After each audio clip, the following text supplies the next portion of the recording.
कहानी की शुरुआत में हम देखते हैं कि एक फैमिली शहर से दूर एक नए घर में शिफ्ट होती है। ये घर जंगल के बीचों बीच होता है जहां आसपास कोई दूसरा घर नहीं होता। इस फैमिली का हेड, जिसका नाम रॉजर है, उसे ये घर काफी कम कीमत में मिला होता है और जब ये लोग अपना सारा सामान घर के अंदर रख लेते हैं तब इनका डॉग दरवाजे पर रुक जाता है और घर के अंदर नहीं आता, जैसे उसने कोई चीज देख ली हो। अब ये लोग अपने डॉग को जबरदस्ती घर के अंदर लाने की कोशिश करते हैं, लेकिन वो डॉग किसी भी कीमत पर घर के अंदर आने को तैयार नहीं था और वह डॉग बहुत ज्यादा डरा हुआ था। ऐसे लग रहा था कि जैसे उस डॉग ने घर के अंदर कोई खतरनाक चीज देख ली हो, लेकिन वह खतरनाक चीज बाकी लोगों को नजर नहीं आ रही हो। अब काफी कोशिश के बाद भी जब वह डॉग घर के अंदर नहीं आता तब ये लोग उसे बाहर ही छोड़ देते हैं और एक नए घर में आकर रॉजर की बेटियां काफी खुश होती हैं और ये तीनों आंख मिचौली गेम खेलने लगती हैं। वहीं इनके घर के बाहर एक झील होती है और झील के किनारे एक बहुत पुराना पेड़ होता है जहां रॉजर की सबसे छोटी बेटी अप्रैल को एक खिलौना मिलता है, जिसे पाकर अप्रैल काफी खुश होती है। वहीं दूसरी तरफ लड़कियों ने आंख मिचौली की गेम स्टार्ट कर दी होती है और क्रिस्टीन अपनी आंखों पर पट्टी बांधकर अपनी बहनों को ढूंढ रही होती है। क्रिस्टीन जब अपनी बहन को पकड़ने के लिए एक स्टोर की तरफ जाती है तभी उनसे एक लकड़ी का टुकड़ा टूट जाता है और जब ये लोग उस लकड़ी के सुराख में से अंदर देखते हैं तो इन्हें पता चलता है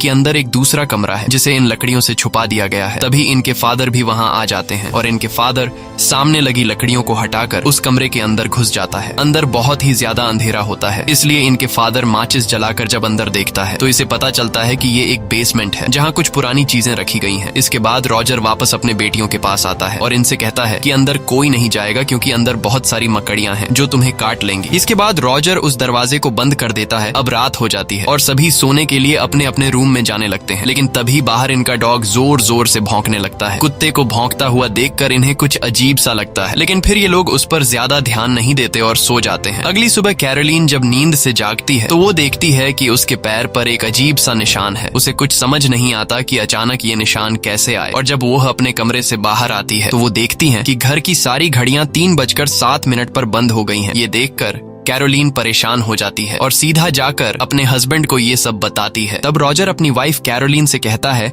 कि शायद कल गाड़ी में सामान लाते हुए किसी झटके की वजह से घड़ियां बंद हो गई हों। इसके बाद कैरोलीन रॉजर को अपने पैर पर निशान दिखाते हुए कहती है कि कल रात ये तुमने क्या कर दिया है। तब रॉजर कहता है कि मैंने कुछ भी नहीं किया। अब इन दोनों की बातें चल ही रही होती हैं कि तभी इन्हें बाहर से अपनी बेटी की जोर से चिल्लाने की आवाज सुनाई देती है, जिसे सुनकर ये दोनों फौरन दौड़ते हुए बाहर अपनी बेटी के पास पहुंचते हैं, जहां ये लोग देखते हैं कि इनके कुत्ते को किसी ने मार दिया है। ये देखकर इन तीनों को बहुत दुख होता है, लेकिन इन्हें अब तक समझ में नहीं आता कि इसकी मौत कैसी हुई। अब एक बार फिर से दिन गुजरता है और रात हो जाती है और ठीक 3:07 पर घर की सभी घड़ियां रुक जाती हैं, यानी कि फिर से बुरी चीजों का टाइम शुरू हो चुका है। यहाँ रॉजर जागा हुआ होता है क्योंकि उसे घर में किसी की आवाज सुनाई दे रही होती है, इसलिए जब वो अपने रूम से बाहर आता है तो वो अपनी बेटी को सीढ़ियों पर खड़ा हुआ देखता है। तब रॉजर अपनी बेटी से पूछता है कि क्या हुआ, तुम रात को इस तरह से क्यों खड़ी हो, जिस पर इसकी बेटी कहती है कि सिंडी को पता नहीं क्या हो गया है, वो अजीब सा बिहेव कर रही है। ये सुनकर रॉजर अपनी बेटी के रूम में जाता है और वहाँ वो देखता है कि उसकी बेटी सिंडी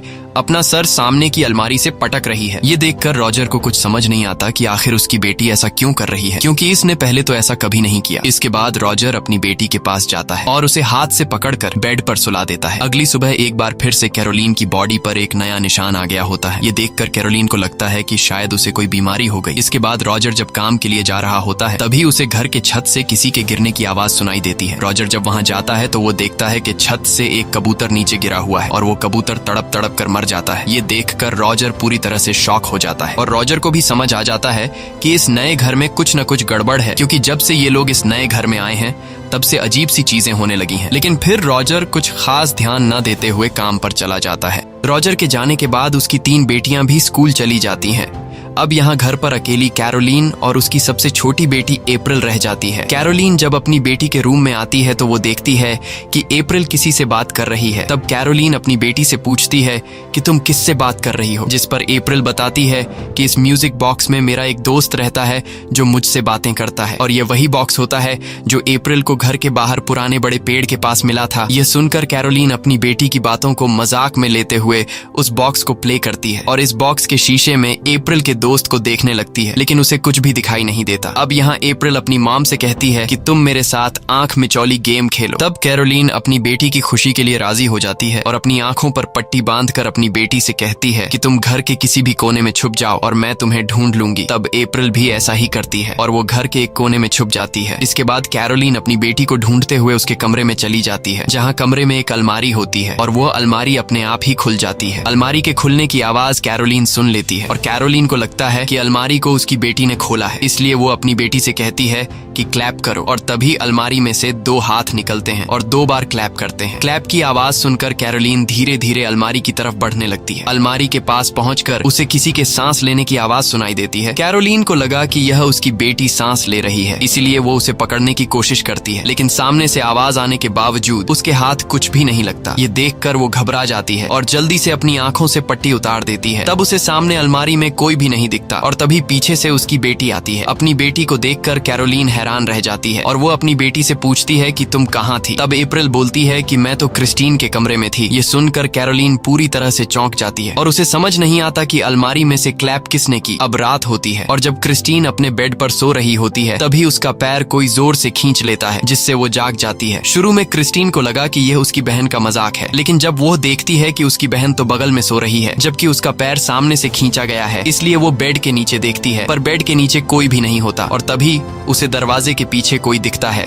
इसलिए वो अपनी बहन नैन्सी को जगाती है और उससे कहती है कि सामने के दरवाजे से हमें कोई देख रहा है। तब नैन्सी कहती है कि मुझे तो कोई भी दिखाई नहीं दे रहा और नैन्सी दरवाजे के पास भी जाती है और कहती है कि यहाँ पर कोई भी नहीं है, लेकिन यहाँ पर बहुत ही गंदी बदबू आ रही है। और तभी क्रिस्टीन नैन्सी को बोलती है कि वो तुम्हारे पीछे खड़ा है। अब जैसे ही नैन्सी पीछे मुड़कर देखने वाली होती है तभी अचानक दरवाजा जोर से बंद हो जाता है। यह देखकर दोनों बहनें जोर से चिल्लाने लगती हैं। इनकी आवाज सुनकर रॉजर और कैरोलीन दौड़कर उनके पास आते हैं और उनसे पूछते हैं कि क्या हुआ। तब क्रिस्टीन बताती है कि सोते वक्त किसी ने मेरा पैर खींचा, लेकिन रॉजर उसकी बात सीरियस नहीं लेता और उससे कहता है कि शायद तुमने कोई सपना देखा होगा। मगर क्रिस्टीन कहती है कि वो कोई सपना नहीं था, बल्कि वो मेरे सामने आया और उसने कहा कि मैं तुम्हारी पूरी फैमिली को खत्म कर दूंगा। लेकिन रॉजर और कैरोलीन को लगा कि हमारी बेटी ने कोई बुरा सपना देखा है, इसलिए यह दोनों अपनी बेटी के रूम से चले जाते हैं और हम रात के वक्त इनके घर को देखते हैं जो बिल्कुल एक सुनसान जगह पर होता है। यहाँ हम कैरोलीन को देखते हैं जिसे नींद नहीं आ रही होती क्योंकि उसकी बॉडी पर हर रोज एक नया निशान पड़ने की वजह से वो परेशान हो रही होती है और उसे लगता है कि शायद उसे कोई मेडिकल प्रॉब्लम है। तभी उसे कमरे के बाहर से वही क्लैप की आवाज सुनाई देती है जो कुछ दिन पहले उसने अपनी बेटी के साथ आंख मिचौली की गेम खेलते हुए सुना था। इसलिए वो बाहर आती है, लेकिन बाहर कोई भी नहीं होता और अब वो जैसे ही सीढ़ियों के पास पहुंचती है तभी सीढ़ियों पर जितनी भी फोटोज लगी हुई थी वो अपने आप ही एक एक करके सब गिरने लगती हैं। ये देखकर कैरोलीन घबरा जाती है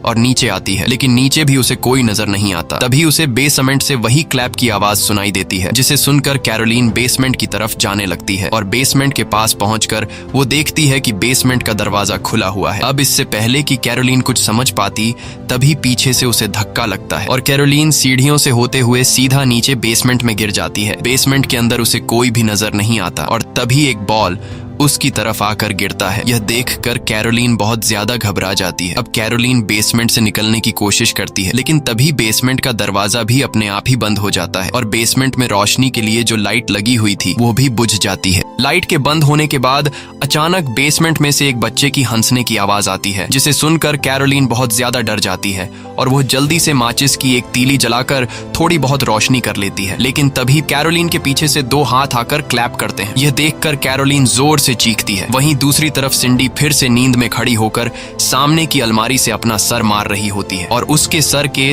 ठक ठक की आवाज से उसकी दूसरी बहन जाग जाती है और वो सिंडी को पकड़कर बेड पर सुला देती है। लेकिन तभी फिर से अलमारी के अंदर से वही टक टक की आवाज आती है, जिसे सुनकर एंडी अपनी छोटी बहन सिंडी को देखती है जो कि सो रही होती है और यह देखकर एंडी घबरा जाती है क्योंकि पहले तो सिंडी अपना सर अलमारी से पटक रही थी, लेकिन पता नहीं अब भी कौन अलमारी से टक टक की आवाज कर रहा है। अब यह सब जानने के लिए एंडी जाकर अलमारी खोल देती है, लेकिन अंदर कोई भी नहीं होता और तभी बेड से सिंडी देखती है कि अलमारी के ऊपर एक औरत बैठी हुई है जो बहुत ही ज्यादा भयानक दिख रही है और तभी वो औरत एंडी पर कूद जाती है, जिससे यह दोनों लड़कियां जोर से चिल्लाने लगती हैं।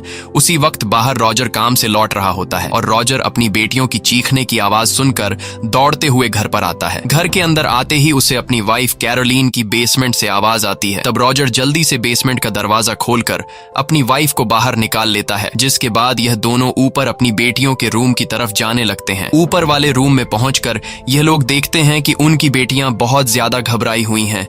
रॉजर अपनी बेटियों से कहता है कि मुझे कोई बताएगा कि आखिर यहाँ पे क्या हुआ है। तब उसकी बेटियों के साथ यहाँ जो कुछ हुआ था वो सब कुछ रॉजर की बेटियां उसे बता देती है। साथ ही उसकी वाइफ भी रॉजर को बेसमेंट का सारा किस्सा बताती है।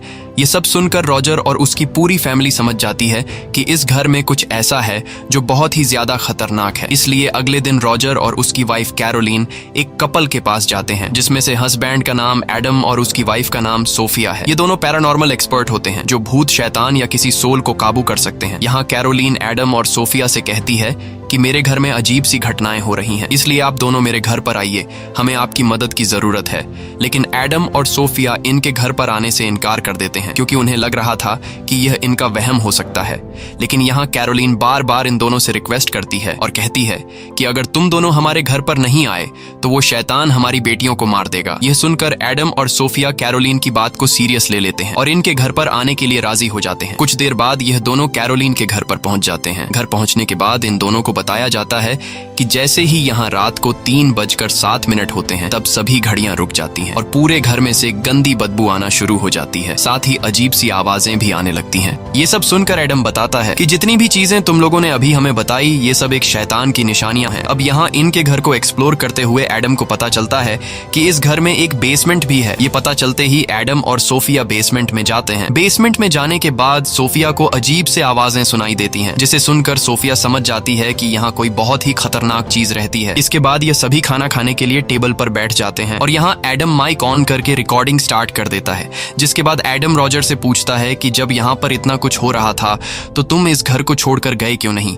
तब रॉजर बताता है कि मेरे पास जितने भी पैसे थे वो मैंने सब इस घर को खरीदने में लगा दिए, इसलिए अब मेरे पास और इतने पैसे नहीं हैं कि मैं एक दूसरा नया घर खरीद कर उसमें रह सकूं। दूसरी तरफ सोफिया घर की सबसे छोटी बेटी अप्रैल से बातचीत करती है और उससे पूछती है कि तुम्हारी मॉम ने मुझे बताया कि तुम किसी से बात करती हो। तब अप्रैल जवाब देती है कि वो मेरा दोस्त है और उसका नाम रोरी है और रोरी इस खिलौने में रहता है। ये सुनकर सोफिया अप्रैल से वह खिलौना लेती है और वह जब उस म्यूजिक बॉक्स को प्ले करती है तब उसे सच में म्यूजिक बॉक्स के सामने वाले शीशे में एक छोटा बच्चा दिखाई देता है। ये देखकर सोफिया अप्रैल से पूछती है कि तुम्हें यह खिलौना कहाँ पर मिला। तब अप्रैल बताती है कि मुझे यह खिलौना बाहर झील के किनारे पर खड़ा एक बड़े पेड़ के पास मिला। यह सुनकर सोफिया एडम के साथ सीधा उस बड़े पेड़ के पास आती है जहां पर अप्रैल को वह खिलौना मिला था और तभी सोफिया को कुछ ऐसा दिखाई देता है जिससे वो पूरी तरह से घबरा जाती है। यहाँ सोफिया एक औरत को देखती है जो उस बड़े पेड़ से लटकी हुई होती है। अब यहाँ सोफिया को धीरे धीरे सब कुछ समझ आने लगा था, इसलिए ये दोनों अंदर आते हैं और कैरोलीन से कहते हैं कि हमें तुम्हारे घर को पवित्र करना होगा। वैसे तो यहाँ पर बहुत सारी आत्माएं हैं, लेकिन यहाँ पर एक काला साया है जिसने आपके घर और इस घर की जमीन पर कब्जा कर लिया है और वह काला साया बहुत ही ज्यादा पावरफुल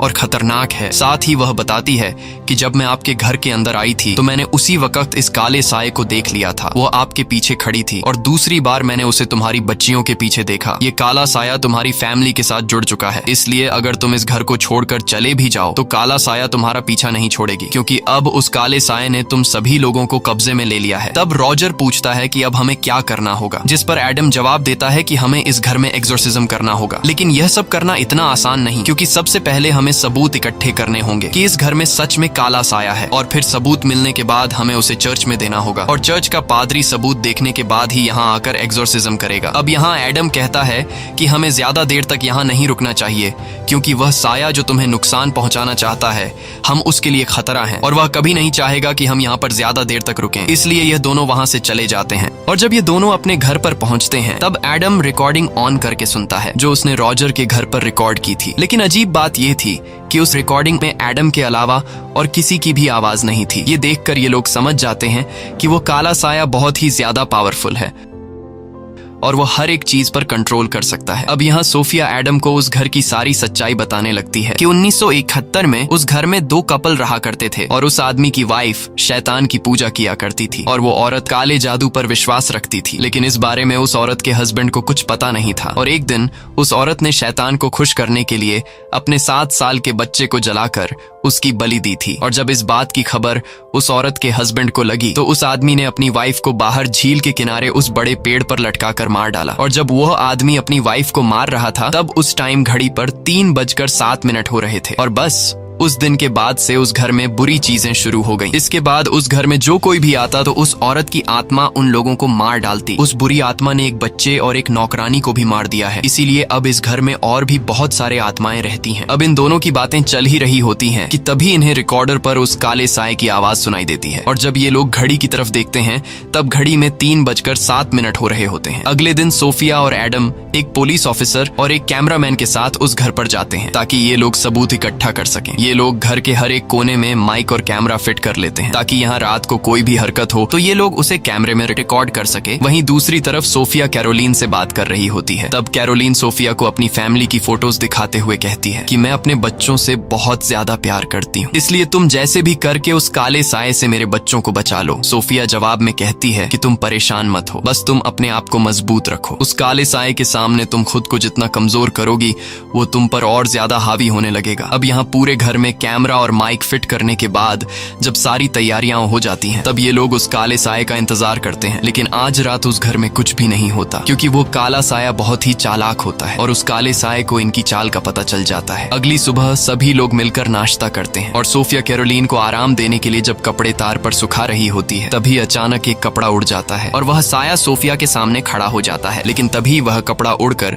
सीधा कैरोलीन के कमरे की खिड़की से जाकर चिपकता है। लेकिन जैसे ही वह कपड़ा खिड़की से हटता है सोफिया को उस काले साए का चेहरा साफ दिखाई देता है और अब वह काला साया कैरोलीन के कमरे में घुस चुका होता है। इसलिए सोफिया दौड़ते हुए कैरोलीन के कमरे की तरफ जाने लगती है। लेकिन इससे पहले कि सोफिया कैरोलीन के कमरे तक पहुंच पाती तब तक वह काला साया कैरोलीन के मुंह में एक ब्लैक कलर का लिक्विड डालकर कैरोलीन को पूरी तरह से खुद के कंट्रोल में कर लेता है। कैरोलीन जब जागती है तो उससे कुछ पता नहीं चलता कि उसके साथ क्या हुआ, बल्कि उसे लगा कि शायद उसने कोई बुरा सपना देख लिया है। अब एक बार फिर से रात हो जाती है और सभी लोग एक बार फिर से सबूत इकट्ठा करने के इंतजार में बैठे होते हैं। यहाँ इनके साथ जो पुलिस ऑफिसर होता है वह कमरे से बाहर चला जाता है और सभी लोगों को बेवकूफ समझने लगता है क्योंकि पुलिस ऑफिसर को भूत प्रेत पर विश्वास नहीं था। और तभी पुलिस ऑफिसर को एक लड़की की आवाज सुनाई देती है। पुलिस ऑफिसर जब यहाँ वहाँ नजर घुमाता है तब उसके सामने वही नौकरानी आती है जिसे यहाँ पर मार दिया गया था। वह नौकरानी उस पुलिस ऑफिसर को अपने दोनों कटे हुए हाथ दिखाती है और पुलिस ऑफिसर से कहती है कि देखो ये तुमने क्या कर दिया। ये देखकर पुलिस ऑफिसर की सारी हिकड़ी निकल जाती है और वह चिल्लाते हुए दौड़कर बाकी लोगों के पास पहुंच जाता है और उनसे कहता है कि मैंने यहाँ पर भूत देख लिया है। और तभी यहाँ रॉजर की बेटी सिंडी फिर से नींद में चलने लगती है। लेकिन अजीब बात ये होती है कि कैमरा अपने आप ही उसकी फोटोज लेने लगता है। ये देखकर सभी लोग धीरे धीरे सिंडी के पीछे जाने लगते हैं और सिंडी नींद में सीढ़ियों पर चढ़ते हुए आगे बढ़ती है। इस दौरान फिर से कैमरा अपने आप ही उसका फोटो शूट कर लेता है। इसके बाद सिंडी एक रूम के अंदर चली जाती है और दरवाजा अपने आप बंद हो जाता है। अब ये सभी लोग दौड़कर उस कमरे के पास आते हैं और दरवाजा खोलने की कोशिश करते हैं लेकिन दरवाजा नहीं खुलता। अच्छी बात ये होती है कि जिस कमरे के अंदर सिंडी चली गई होती है उस कमरे में इन लोगों ने माइक फिट कर दिए थे और अब ये लोग उस कमरे की रिकॉर्डिंग सुनने लगते हैं जहां इन्हें एक बच्चे की आवाज सुनाई देती है और वह बच्चा सिंडी से कहता है कि तुम मेरे पीछे आओ। अब यहाँ रॉजर को अपनी बेटी की फिक्र हो रही थी, इसलिए वह एडम के साथ मिलकर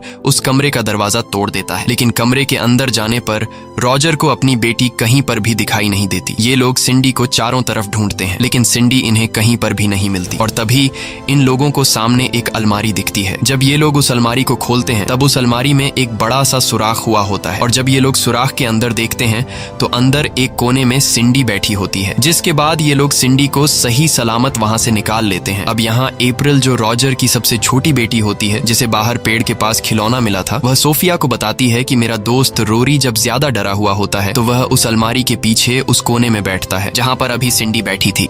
ये पता चलते ही सोफिया सीधा उस अलमारी के पीछे सुरंग में जाती है जहां सोफिया को एक रस्सी मिलती है। ये वही रस्सी होती है जिसे इस घर के सबसे पहले मालिक ने अपनी वाइफ को बाहर बड़े पेड़ से लटका दिया था। तभी अचानक सोफिया के पैरों के नीचे लकड़ी टूट जाती है और सोफिया सीधा नीचे बेसमेंट में गिरती है। वहां पर वही म्यूजिक बॉक्स भी रखा हुआ होता है और जब सोफिया उस म्यूजिक बॉक्स के शीशे में देखती है तो उसे रोरी की मॉम दिखाई देती है और तभी रोरी की मॉम उसके सामने आती है और रोरी की मॉम सोफिया से कहती है कि मैं अपने बच्चे रोरी को नहीं मारना चाहती थी लेकिन उस शैतान ने मुझसे ये जबरदस्ती करवाया। ये सुनकर वो शैतान रोरी की मॉम को गायब कर देता है और खुद रोरी की मॉम की बॉडी में आकर सोफिया को मारने लगता है। तब सोफिया किसी तरह करके खुद को बचाते हुए वहां से भागने लगती है, लेकिन तभी वो काला साया सोफिया के गले का लॉकेट पकड़कर खींच लेता है। लकीली उसी वक्त एडम बेसमेंट का दरवाजा खोलकर सोफिया को तो बचा लेता है, लेकिन अब उस काले साये के पास सोफिया का लॉकेट था जिसमें सोफिया की बेटी की फोटो थी। अब यहाँ सोफिया बाहर आकर सभी को बताती है कि मुझे पता चल गया है कि यहाँ पर जो काला साया है वो बच्चों की माँ को अपने वश में करके उससे जबरदस्ती उसके अपने ही बच्चों को मरवाता है। और कैरोलिन के बॉडी पर जो निशान आए हैं वो किसी बीमारी की वजह से नहीं आए, बल्कि यह उसी काले साये ने तुम्हें दिए हैं। और अब वह साया भी तुमसे तुम्हारे बच्चों को मरवाना चाहता है, जैसे उसने पहले भी यहाँ रहने वाले लोगों से करवाया। अब यहाँ पर जो साया होता है उसे पता चल जाता है कि मेरा राज खुल चुका है, और तभी घर का सारा सामान यहाँ वहाँ गिरने लगता है। इसके बाद वो साया रॉजर की बेटी नैन्सी को बालों से पकड़कर खींचता है और उसे सामने के दीवार से पटकता है, लेकिन यह लोग जैसे तैसे करके नैन्सी को छुड़ा लेते हैं और फिर पूरी फैमिली इस घर से बाहर निकलकर इस घर को छोड़ने का फैसला कर लेते हैं, क्योंकि अब उनके पास सबूत भी आ चुके हैं जिससे यह लोग चर्च में दिखा सकते हैं। अब जैसे ही यह लोग यहाँ से जाने वाले होते हैं तभी सोफिया को पास के झील के पानी से अपनी बेटी की आवाज सुनाई देती है, जिसे सुनकर सोफिया घबरा जाती है और वो झील की तरफ जाती है, जहाँ झील के पानी में उसे अपनी बेटी की मरी हुई लाश दिखाई देती है। यह देखकर सोफिया बहुत ज्यादा डर जाती है और वो जल्दी से घर में वापस आकर अपने घर कॉल करके अपनी बेटी से बात करती है और उसे पता चलता है कि उसकी बेटी सही सलामत है। ये सब सुनकर सोफिया सुकून की सांस लेती है, लेकिन वह अपने हस्बैंड के गले लगकर रोते हुए कहती है कि यह उस काले साये की तरफ से हमें वार्निंग दी जा रही है। इसके बाद सोफिया और एडम चर्च के पादरी के पास पहुंचते हैं और उसे सारे सबूत दिखाते हैं। पादरी उन फोटोज में उस काले साये को देख लेता है, लेकिन पादरी कहता है कि हमें एक्सोर्सिज्म के लिए आगे से परमिशन लेनी होगी, जिसमें कुछ दिन लग सकते हैं। वहीं वह काला साया जान जाता है कि एडम और सोफिया को वार्निंग देने के बावजूद भी यह लोग अपने काम से पीछे नहीं हट रहे, इसलिए वो काला साया सोफिया की बेटी के पास जाता है जो अपने रूम में सो रही होती है, और तभी वह काला साया सोफिया की बेटी का पांव खींच लेता है। दरअसल यह काला साया यहाँ तक उस लॉकेट की वजह से पहुंच गया होता है, जो लॉकेट सोफिया से बेसमेंट में रह गया था, जिसमें सोफिया की बेटी की फोटो होती है। अब यहाँ वो साया जैसे ही सोफिया की बेटी को नुकसान पहुंचाने वाला होता है तभी एडम और सोफिया वहां पहुंच जाते हैं और अपनी बेटी को बचा लेते हैं। वहीं दूसरी तरफ हम कैरोलिन को देखते हैं जो अब पूरी तरह से उस काले साये के वश में आ चुकी है, और कैरोलिन ने अपनी दो बेटियां क्रिस्टीन और अप्रैल को गाड़ी में बिठाया होता है, जिसे कैरोलिन वापस उस साये वाले घर में ले जा रही होती है। अब जब रॉजर अपने नए घर में आता है तो वहां उसे उसकी बेटियां बताती हैं कि मॉम अजीब सा बिहेव कर रही थी और वो अपने साथ अप्रैल और क्रिस्टीन को गाड़ी में बिठाकर उस पुराने घर में ले गई है। ये पता चलते ही रॉजर एडम को कॉल करता है और उसे ये सारी बात बताता है। तब एडम कहता है कि मैं और सोफिया उस पुराने घर आ रहे हैं और तुम भी जल्दी से वहां पर पहुंचो। यहाँ सोफिया एडम से कहती है कि हमें जल्दी ही वहां पहुंचना होगा, क्योंकि वो साया कैरोलिन पर हावी हो चुका है और अब वो साया कैरोलिन से अपने बच्चों को मरवाएगा। कुछ देर बाद ये लोग वहां पहुंच जाते हैं। साथ ही ये लोग अपने साथ उस पुलिस ऑफिसर को भी लेकर आते हैं। यहाँ जब ये लोग घर का दरवाजा खोलने की कोशिश करते हैं तो दरवाजा अंदर से लॉक होता है, इसलिए पुलिस ऑफिसर बंदूक से शूट करके दरवाजे का लॉक तोड़ देता है और सभी लोग घर के अंदर चले जाते हैं। अब यह लोग जैसे ही बेसमेंट में जाते हैं तो वहाँ कैरोलिन अपनी बेटी क्रिस्टीन को मारने वाली होती है, लेकिन यह लोग कैरोलिन को पकड़कर क्रिस्टीन को छुड़ा लेते हैं। अब ये सब देखकर रॉजर की सबसे छोटी बेटी अप्रैल घर के किसी कोने में छुप जाती है और यह सभी लोग कैरोलिन को पकड़कर घर के बाहर लाने की कोशिश करते हैं, लेकिन जैसे ही कैरोलिन घर के बाहर कदम रखती है तब उसके चेहरे पर अजीब से निशान निकल आते हैं, जिससे वो बुरी तरह से जलने लगती है। यह देखकर सोफिया समझ जाती है कि वो काला साया कैरोलिन को घर से बाहर जाने नहीं देगा। अगर हम इसे जबरदस्ती करके बाहर ले गए तो ये मर जाएगी, इसलिए यह लोग कैरोलिन को छोड़ देते हैं और इनके छोड़ते ही कैरोलिन को वो साया खींचकर बेसमेंट में ले जाती है। इसके बाद ये सभी लोग कैरोलिन के पीछे बेसमेंट में जाते हैं, जहाँ कैरोलिन बहुत ज्यादा गुस्से में होती है और इन लोगों से कंट्रोल नहीं होती। तभी कैरोलिन उस पुलिस ऑफिसर को काट लेती है, जिससे उस पुलिस ऑफिसर के कान से खून निकलने लगता है। पर ये लोग जैसे तैसे करके कैरोलिन को पकड़कर उसे कुर्सी के साथ बांध लेते हैं। वहीं दूसरी तरफ एडम का एक साथी अप्रैल को ढूंढने लगता है, जो कुछ देर पहले डर के मारे घर के किसी कोने में छुप गई होती है। अब यहाँ एडम कहता है कि हमें पादरी को बुलाकर इस जगह को पवित्र करना होगा, लेकिन सोफिया कहती है कि पादरी को यहाँ आने में टाइम लगेगा। जब तक पादरी यहाँ आएंगे तब तक कैरोलिन बच नहीं पाएगी, इसलिए अब एडम खुद एक्सोर्सिज्म करने के लिए तैयार हो जाता है। तब सोफिया एडम से कहती है कि ऐसा करना बहुत ही खतरनाक है, इसमें तुम्हारी जान भी जा सकती है, लेकिन एडम कहता है कि मुझे ऊपर वाले ने इसी काम के लिए बनाया है। इसके बाद एडम किताब पढ़ना शुरू कर देता है और एडम के मंत्र पढ़ने से उस काले साए को तकलीफ होने लगती है, जिस वजह से कैरोलीन के मुंह से खून निकलने लगता है। लेकिन एडम नहीं रुकता और मंत्र पढ़ता जाता है। अब देखते ही देखते बेसमेंट की जमीन हिलने लगती है और घर के बाहर काले कौवे आकर मंडराने लगते हैं और जिस कुर्सी पर कैरोलीन बैठी होती है वह अपने आप ही हवा में उड़ जाती है। यह देखकर एडम और भी तेजी से मंत्र पढ़ने लगता है और तभी वह कुर्सी उलट जाती है। अब वह काला साया एडम के मंत्र को रोकने के लिए उस कुर्सी को नीचे जमीन पर गिरा देता है, जिससे वह कुर्सी टूट जाती है और कैरोलीन आजाद हो जाती है। वहीं दूसरी तरफ एडम का जो साथी अप्रैल को ढूंढ रहा होता है, उससे अप्रैल मिल जाती है और एडम का साथी जोर से बोलता है कि मुझे अप्रैल मिल चुकी है।